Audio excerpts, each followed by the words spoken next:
I know we've all heard the term work smarter, not harder. I think some people get that misconstrued. They believe that working smarter means working less. While that could be true, I do believe that working smarter does not equate to working less. Working smarter equates to knowing the worth of the work that you're doing. Let me give you an example. So boom, you start a new job, you're giving it like 150%. Doing your job, plus you're doing way more than what's in your requirement. All means that's great that you're going above and beyond. Then you forget there's these two things that you cannot avoid, and that's burnout and your mental health. At a certain point, this level of work that you're doing becomes unsustainable. And if you don't know how jobs work when it comes to promotions and evaluating performance, you're going to select a certain amount of time. It could be so many months or quarterly reviews or however they do it. It's not going to be for all of your work. Because you've been given 1,000% all this time, you are now experiencing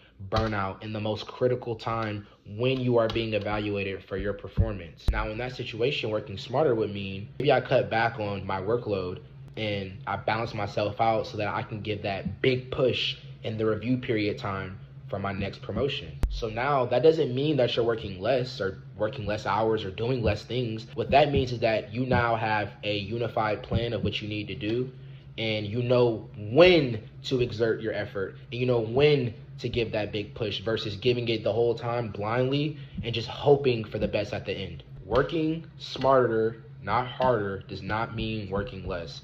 Working smarter, not harder, means knowing why you're working harder for a purpose, a reason to reach a goal.